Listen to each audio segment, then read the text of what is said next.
Los desafíos del mañana en Radio Sefarad.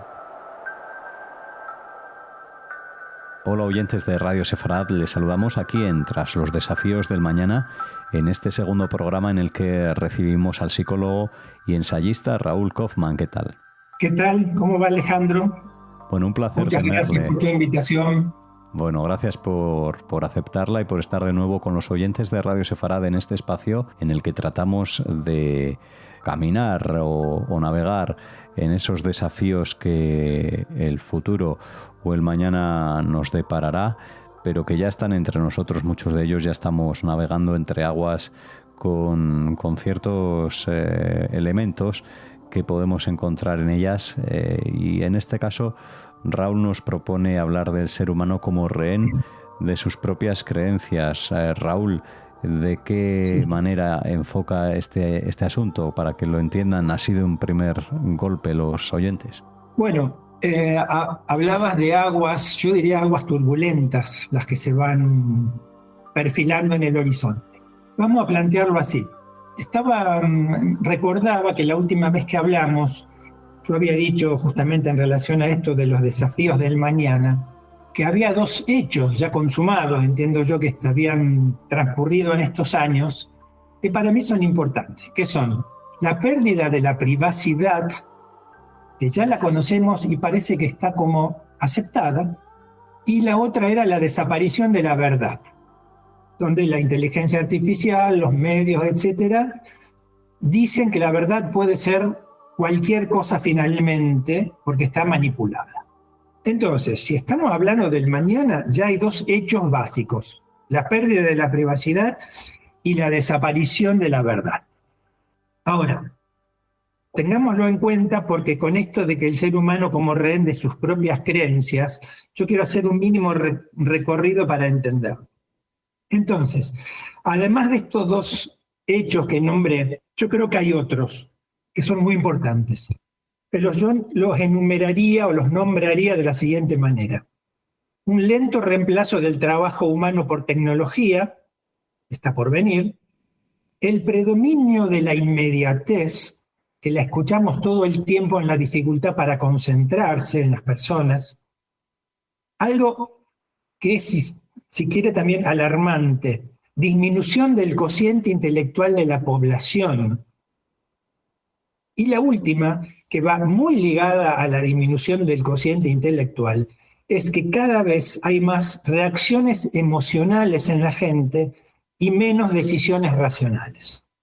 Entonces, yo puedo combinar las cuatro y decir, se pone complicado el mañana, pero quedémonos con los dos últimos: la disminución del cociente intelectual y cada vez más reacciones emocionales y menos racionales. Para mi gusto, esto nos lleva de vuelta a la animalidad, porque justamente lo que nos caracterizó como humanos fue la posibilidad de desarrollar todo lo que tiene que ver con la capacidad analítica, el darse cuenta, lo que se llama la conciencia, la autoconciencia, etcétera, etcétera.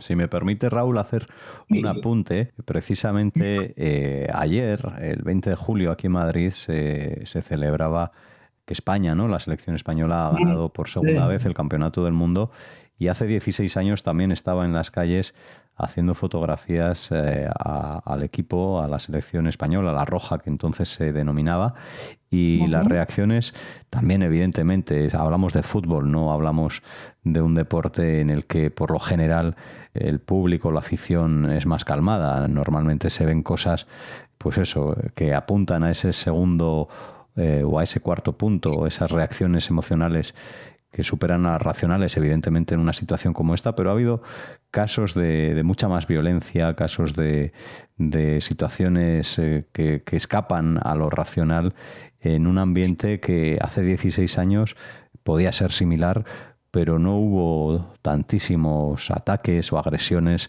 entre las personas, ya no de equipos rivales, sino también en las propias calles, ¿no? Manifestaciones de rotura de marquesinas, de coches, sí. Bueno, una serie de circunstancias que parece que nos han sacado un poco de esa racionalidad de la que nos hablas. Exactamente. Porque esto de las reacciones emocionales es justamente lo que nos fue humanizando. Si no hubiera aparecido la racionalidad, seríamos siendo más emocionales que nunca. Pero bueno, hay factores infinitos, como esto de sentirse victoriosos, ganadores, los mejores del mundo, que disparan estas cosas de que hay reacciones que no se pueden controlar, emocionales, pero que tienen que ver con esa creencia.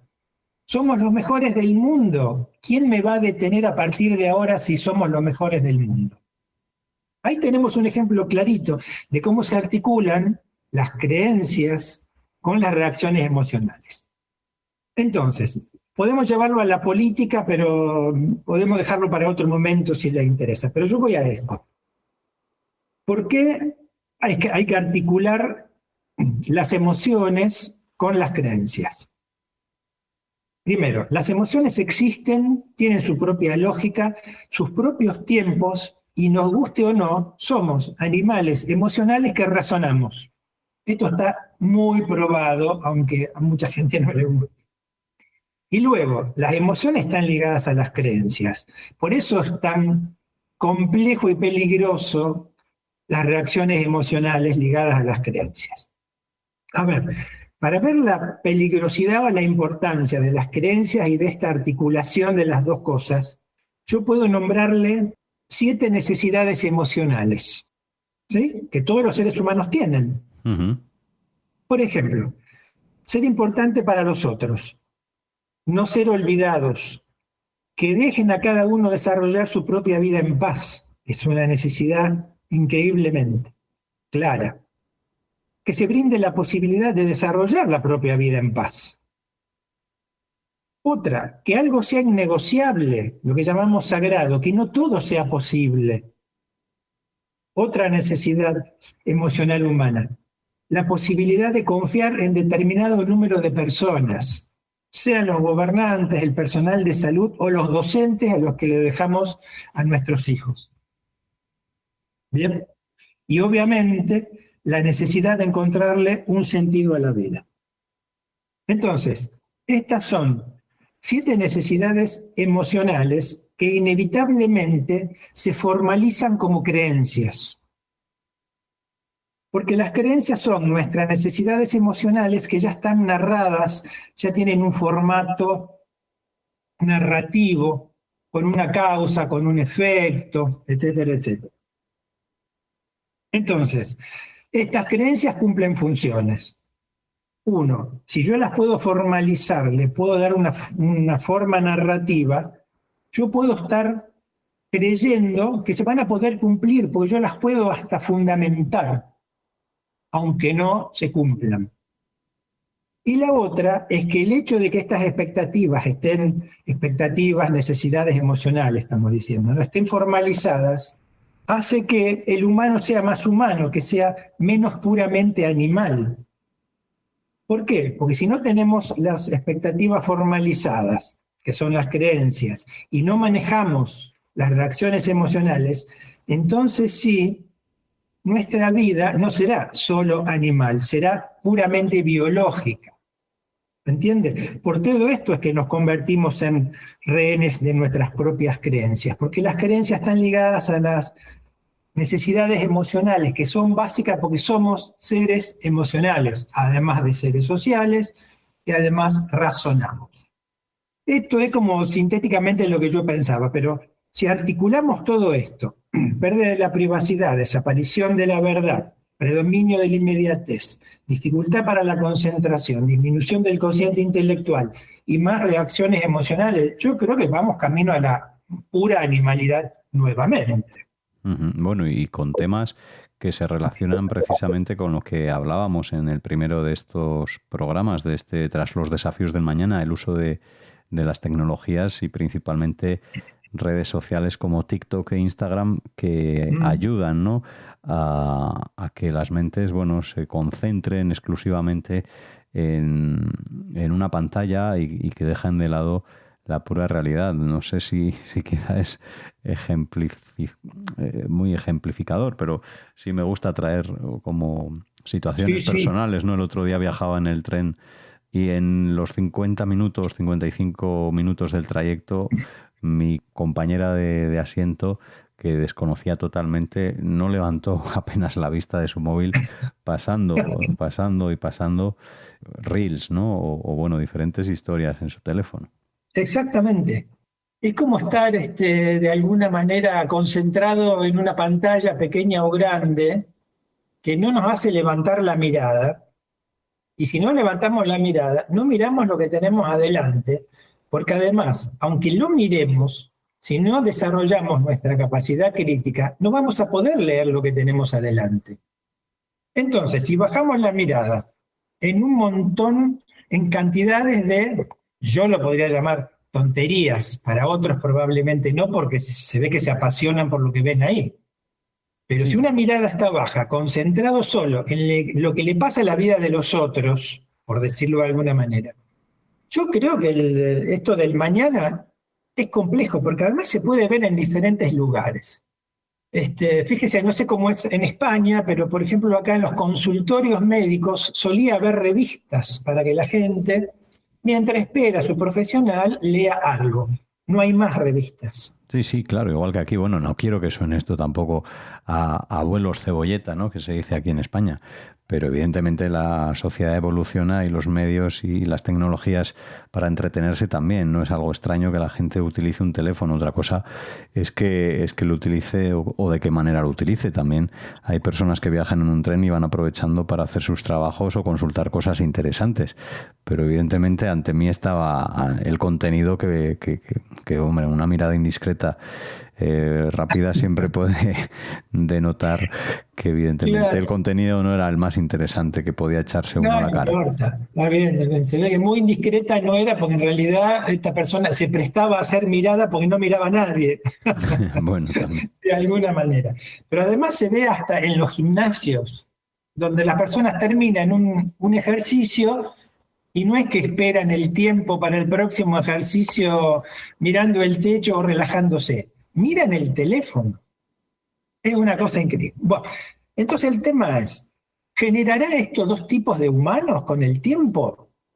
Aquellos que serán esclavos de la pantalla, que obedecerán la pantalla y podrán ser llevados con la lógica del rebaño no sabemos dónde, para diferenciarlos de aquellos que dirán, no, mira, la pantalla para cuando me sirve. Yo voy a seguir levantando la mirada para mirar la realidad y tratar de interpretarla. Probablemente podemos, haciendo ciencia ficción, que va a generar dos tipos de humanos diferentes. Podría ser preocupante o no, no importa, esto es ciencia ficción, ¿se entiende? Pero ya encontramos diferencias, sin hablar de un futuro distópico, digamos. Hay diferencias. Todo el tiempo mirando una pantalla sin levantar la cabeza, no es la misma que la persona que está en la pantalla leyendo o haciendo una tarea, que el que está mirando el paisaje para disfrutarlo por la ventana. Hay mucha diferencia.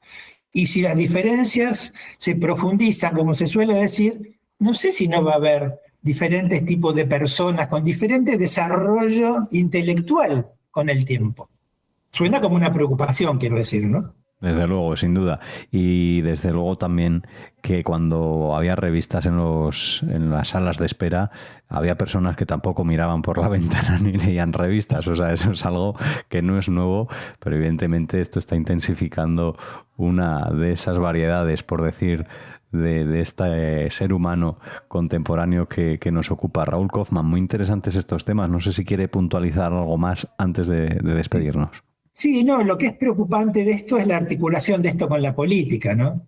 Porque si yo articulo las emociones descontroladas, las creencias que me sostienen y los gobiernos autoritarios, estamos mal.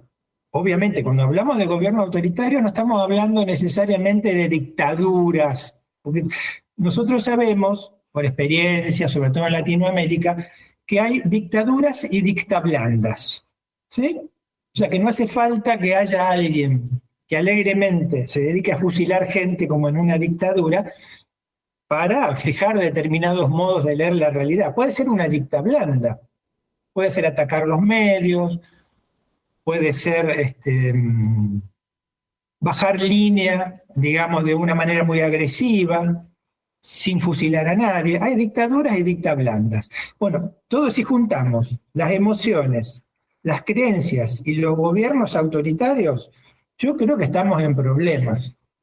Y no sé si el futuro nos depara gobiernos más democráticos.